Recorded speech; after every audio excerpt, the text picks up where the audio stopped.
Where are my keys? You have not replied to my text. I don't have time for this right now. Stop walking away from me like this. Just leave me the alone. Why does a simple disagreement make one person shut down while the other person tries to fix everything? These experiences aren't usually about the moment we're in. They trace back to our earliest memories of love and safety, or the absence of it. And unless we understand where these patterns are coming from, we risk repeating them again and again. So we decided to ask the people here in Bangalore. How did your childhood shape the way you show up in relationships today?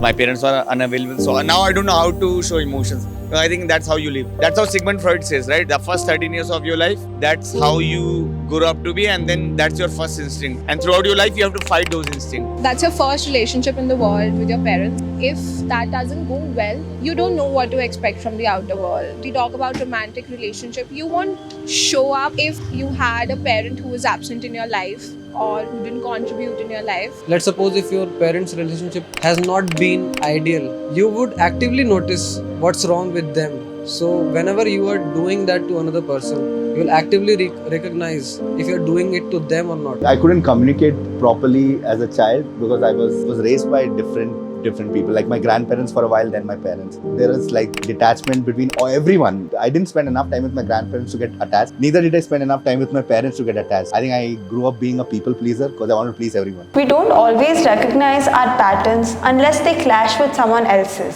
Sometimes it takes a breakup, a recurring fight, or constantly feeling misunderstood to make us stop and reflect. It's not just about that one fight or one person. It's a pattern you've been repeating without even realizing it. What happens when you and your partner have different attachment styles? When you get into a relationship, you find some people who are extremely needy. They want to know each and everything. And some people create that dependency bond with you rather than like some people who are very independent and they don't like doing things or not like being, very close off. So people don't understand that, and I think that comes because of lack of emotional maturity as to understanding that I am an individual and you're an individual, and together we can create a space, but that dependency is not something that is very healthy. I'm a married guy, and my wife is exactly opposite, how I act. I'm a quite extrovert and she's an introvert, and that's how it is worked out. And so I only talk and she listens. So there is no fight at all. And sometimes I agree, sometimes I disagree, but at the end of the day, there is no perseverance on that particular part. I like people who are very aspirational and are very into their work. I don't like people who are too much into me. So I've dated somebody who was very similar to me. Something we heard repeatedly in a lot of conversations was that people only started understanding their attachment styles when something fell apart. So we spoke to a psychologist from Rocket Health to get her perspective on how attachment styles show up in relationships. There are people who can feel safe in their friendships, but they can experience anxious or avoidant tendencies in their romantic relationships. Attachments are inflicted based on the dynamics and the histories they share with people. If you're in a romantic relationship where there's uncertainty, then it brings about either anxious or avoidant tendencies in you where you want to pull away or you're seeking reassurance. I have been with a person who is a very big narcissist, and there is one thing I know about narcissists and toxic people is that they need you more than you need them. I had to put too much effort to be someone who I wasn't. So it was tiring for both of us because we were trying to make it work. Why do you think it didn't? We were different people. Like we had to come to terms with it. We couldn't be exhausted every time, right? How do you usually respond in conflicts? Do you lean in, pull away, or try to keep the peace? I always have sorry on the tip of my tongue. It's the easiest way to end things.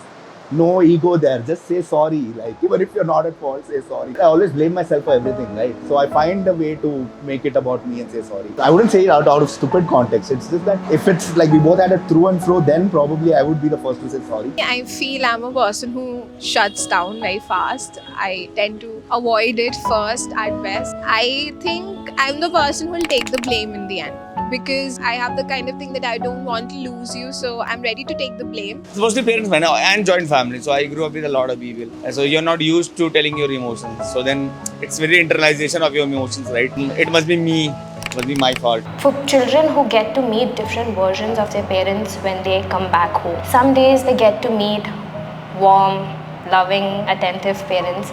Some days it's silent treatment, or some days it's lashing out, like projection of something else onto their children, right? This leads to children feeling like walking on eggshells around their parents. So as they grow up, they feel like they have to do something to keep them interested, to keep their partners, to keep their friends interested. But what's really happening is these are protective mechanisms helping them build these connections. Before we go ahead, we just want to remind you that it's okay to feel lost. But remember, there's always someone willing to listen to you.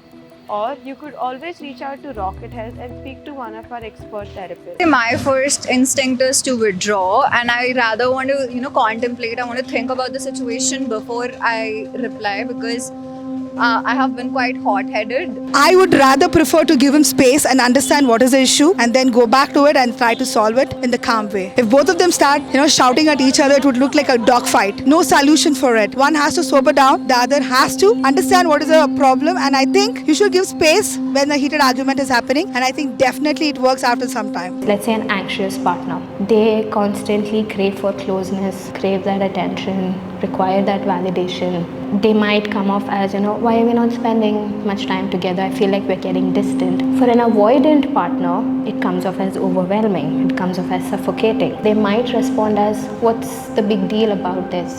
We can do this some other time. So you see, they're pulling off. So when you see both these people are in turn protecting themselves, like I mentioned earlier, it's their protective mechanism where they want to be in that relationship, but the vulnerability that comes from it, that's what they're afraid of. Have you ever done anything specific to work on your attachment styles?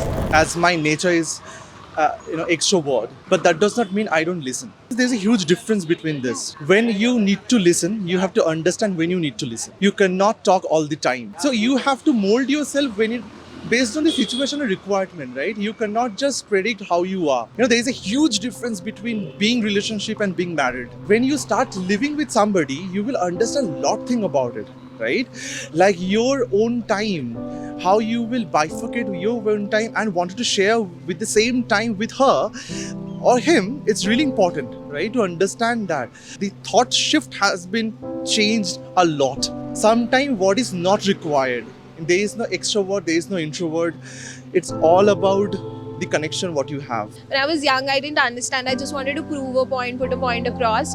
So when I grew up, I understood that no, I need to give the same mental space to the other person to let him explain that frame of mind. Sometimes you give so much importance to your own opinions and what is going inside your head that you forget that a relationship is between two persons. And also, you have to understand what your partner doesn't like and why they don't like it. Building a relationship together, you realize that what they say and what their actions are, they're completely different, and this is not what they want.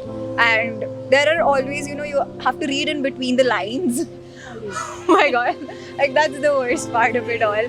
Most of us are people pleasers. We have seen our parents, their biggest goal in life was providing. Their personality sticks from generation, I think. I think now more people are trying to avoid people pleasing, but I think I'm okay with it. Growth is absolutely possible when you're in a relationship. It is possible when both the partners are open to be self-reflective, are open to communicate, are open to understanding where their partners are coming from. Relationships are like a mirror. They open up your defenses, your attachments, your triggers, your longingness and everything. But most of it is individual work. Healing needs a safe environment. Healing needs an understanding environment. So in those times, it is important to step back from that relationship, because prioritizing your emotional safety is needed at that moment. We all bring parts of our past in the way we love, in how we speak, how we cope, how we show up when things get hard. Understanding your attachment styles isn't about blame. It's about making sense of those emotional patterns that guide your behavior. Healing doesn't mean erasing your past. It means how to learn to stop reliving it.